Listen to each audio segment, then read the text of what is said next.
சொல்லுங்க. உங்களுடைய டெடிகேஷன் தான் ரொம்ப இம்பார்ட்டன்ட். காரியத்தை மாறுதலாய் கர்த்தர் முடிய பண்ணுவார்.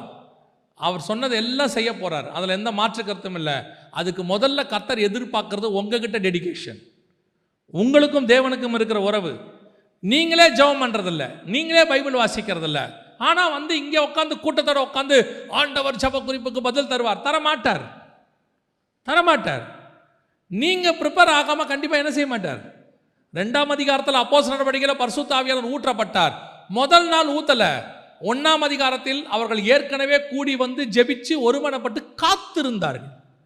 தே ப்ரிப்பேர் ஆன பிறகுதான் கர்த்தர் நிரப்பினார். ப்ரிப்பேர் ஆகாம நடத்த மாட்டார். கேட்ட காரியம் நடக்காது. இன்னைக்கு நீங்க பண்ற நிறைய ஜெப குறிப்பு ஏன் கிடைக்கல? நீங்க நினைக்கிறீங்கல்ல, நானும் எவ்வளோ நாளா ஜெபம் பண்றேன், ஆண்டவர் எனக்கு கொடுக்க மாட்டேங்கிறார். ஏன் கொடுக்க மாட்டேங்கிறாரு?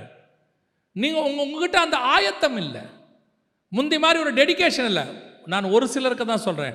ஒரு சிலர் உண்மையிலேயே டெடிகேஷன், உண்மையிலே காத்திருக்கிறார்கள். தேவ சமூகத்தில் வந்து உட்கார்ந்து இருக்கிறாங்க, உபவாசத்தோட காத்திருக்கிறாங்க. அவர்கள் ஜெபங்களுக்கு கர்த்தர் பதில் தர வல்லமை உள்ளவராக இருக்கிறார். முதல்ல எஸ்தர்கிட்ட இருந்தான ஃபர்ஸ்ட், நான் ராஜாவுக்கு பிடிச்சமானவ தான், ஆனாலும் சரி நான் தேவனிடத்தில் போய் முதலில் காத்திருக்கிறேன். கர்த்தர் காத்திருக்கிறவனைத்தான் கர்த்தர் உயர்த்த வல்லமை உள்ளவராக இருக்கிறார். நீங்கள் நினைக்கிற காரியம் மாறுதலாய் முடிய வேண்டும், கர்த்தர் உங்களுக்கு நன்மையான ஈவுகளை கட்டளையிட வேண்டும்னா வெறும் நீங்க கிரியை செய்தால் போதாது, தேவ சமூகத்தில் காத்திருக்கிற தன்மை ரொம்ப இம்பார்ட்டன்ட். இன்னைக்கு காத்திருக்குதல் இல்லை, விசுவாசிக்கும் இல்லை.